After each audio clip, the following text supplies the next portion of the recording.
Sige po, how can I help you? Ano po ba sa atin? Ano, Dok, alam ko na sakit ko eh. Oo, sige. Magmula sa leeg hanggang balakang. Okay. So, ang sabi sa akin ng doktor, may ipitan ako ng ugat. Okay, tama naman yun. Typically, gano'n naman nangyayari. Oo. Tapos, Kumbaga, ang pagkakaintindi ko, pag sa leeg, dito ang epekto sa kamay ko. kamay, oo. And then, Sige, magmula sa balakang, sa baba. sige po. Kasi, etong kamay ko, namamanhid, Okay, na naninigas minsan. sige. Tapos po, Baga, kanan ako, di na ako makagamit ng kanan dahil pag gagamit ako ng right click, nagma-mouse, hindi na ganun eh. oo. Masyado nang matigas pag ginagalaw ko. Okay. Eh, ngayon nga medyo parang hindi na ako marunong humawak ng kutsara eh. Pati nga paglakad nyo, hindi na maganda eh. Oo, isa pa yun. Kumbaga, yung dito sa balakang ko naman, parang di ko alam kung pasmado na pakaramdam ko. Pero pag hinawakan ko yung paa ko, tuyo naman.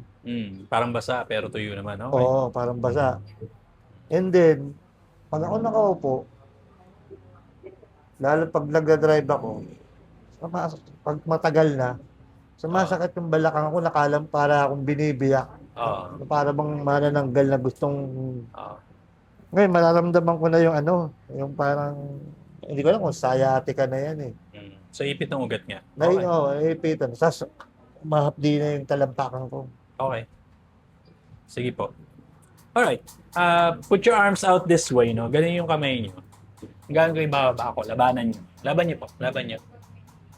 Pansin nyo, wala siya masyadong lakas. Bumibigay siya, di ba? Tapos thumbs down tayo, gano'n. Labanan nyo po. Yan. Laban nyo po ito, ha? Laban nyo pa ba ako? Angat kayo. Angat kayo. Papaangat. Angat kayo. Angat nyo. Wala rin, no? Hindi na natin pupersahin kasi obvious naman walang power. Pansin nyo kung gaano kakapal itong mga muscles na to, especially this one. No? Pipigayin ko, dahan-dahan lang. Ito. Versus ito. Mas masakit to. Ngayon po, iangat yung tuhod nyo pag ganito. So, ganyan yung tuhod nyo. Gagawin ko bababa ako. Laban nyo po. Walang power, no? Let's try this one. Angat nyo po Ito, ito. mas mahina ito eh. Ito talaga walang lakas, no? Alright. Nahirapan ako mag-breathe. Makes sense kasi itong mga muscles na tinesting ko ngayon lang sa inyo, hindi masyadong gumagana. No? Medyo mahina siya. Mahina siya kasi kulang siya. Ano po? Kulang yung muscles ninyo. Kaya siya mahina, no? Ayusin ko lang yung mic nyo kasi medyo nakatapat sa akin. Ako'y narinig, hindi kayo. Ayan. Naramdaman ko to, Dok, nung COVID eh. Oo. Nung pinalabas tayo, na wala na yung quarantine. Oo. Doon ko naramdaman yung dating pangse mo na nagmamadali ka. Biglang para akong pinigil na hindi na ako gano'n nakakahakbang, hindi na ako nakakatakbo. Nag-deactivate kasi yung muscles mo natulog. Hindi mo naman ginagamit, so matutulog na lang siya. Ganun nangyari nun.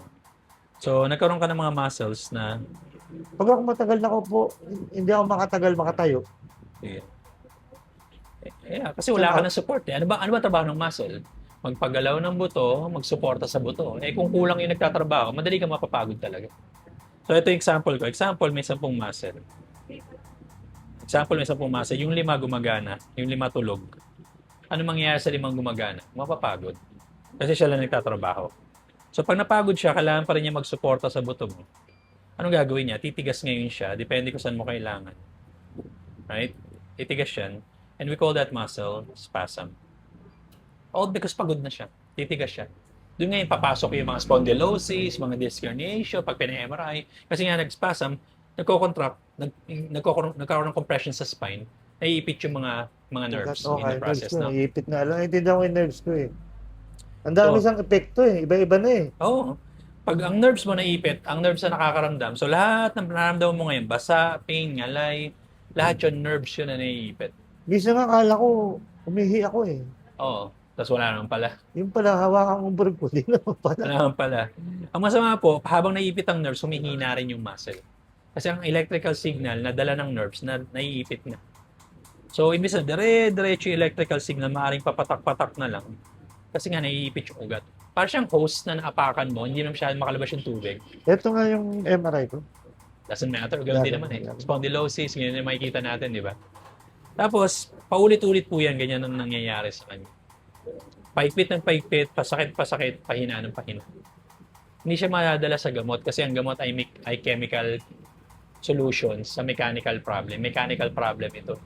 So, dalawa yung area mo, upper back, lower back. Ngayon, ang delikado sa upper back kasi, the more na naiipit siya, the more na hindi nakakababa yung signal sa paa mo. So, yung kamay mo, medyo may konti pang lakas kasi pinakamalapit siya sa utak eh. Saan magaling ang signal? Sa utak. Malapit ang kamay sa utak, kamay at braso, pero yung legs, malayo na. So, naaanggihan na lang siya, konti na lang. So, pansin nyo yung lakad nyo, pasama na pasama. Kasi nga, kulang na yung signal down the legs. So, we need to treat both upper and Hindi lower. na nga ako sumasama sa pasyanan eh. Dahil ayoko naglalakad eh. Diba? Anong quality ng buhay nun? Anong quality ng buhay mo kung hindi mo na kayang gawin yung mga bagay na yun? Oo. So, may trial session naman tayo ngayon. Ang purpose nun, para malaman natin kung bagay yung ginagawa namin sa problema mo. Paano natin malalaman bagay? Kasi sa unang session pa lang, may pagbabago ka nang mapapansin. Kung sa unang session pa lang may pagbabago na napapansin, so sa mga susunod na session, ibig sabihin, mataas yung success rate na gagaling ka dito. Yun ang ebidensya natin yung unang session. Ito, paano kung sa unang session pa lang wala pa tayong improvement? Hindi, huwag na tayo magtuloy. What's the point? Di ba? Kaya nga trial session. Ngayon, let's say, isa kayo dun sa mga tao na maganda yung improvement. Doc, okay may improvement ako nakita, tingin ko magagaling ako dito. Anong next step? Itong next step. Tuloy yung therapy nyo twice a week for the next 10 to 20 sessions. Ano po? Twice a week? Twice a week for the next 10 to 20 sessions. Start muna tayo ng 10. Okay. After ng 10, i-rating nyo from 1 to 100% gaano kalaki na yung improvement nyo. Pag sinabi nyo po 80 to 90% na kayo, hanggang 10 sessions na tayo. Kasi maganda, nabot na natin yung goal, 80 to 90. Paano kung kulang? Eh di tuloy pa. Tuloy pa. Ay, kulang eh. Diba? Importante nag-i-improve. No? So how do we know na kayo yon? Kayo yung candidate para sa program na to? Sa unang session. Sa clinical session, clinical trial natin, malalaman natin kung okay kayo o hindi. At kayo naman makakaramdam nun. Kayo naman magsasabi sa akin na, Doc, okay ako dito, tingin ko gagaling ako dito. O dito ulit natin. Mag-10 session tayo. Okay po? Any questions about sa mga nabanggit ko po? Hindi. Sa totoo lang, natatakot din ako eh. Kumbaga, Wala naman kayo nakikita ko yung mga, ano, yung ginagawa nyo sa, kumbaga, meron akong hope. May hope. Pero don't be scared kasi hindi man tayo invasive. Ano man kaya natatakutan yun na baka walang resulta? Oo. Yun nga. Pero ang kagandahan nun, hindi ko kayo pinapaasa. Kasi pangit yung pinapaasa kayo, yung mga ginagawa sa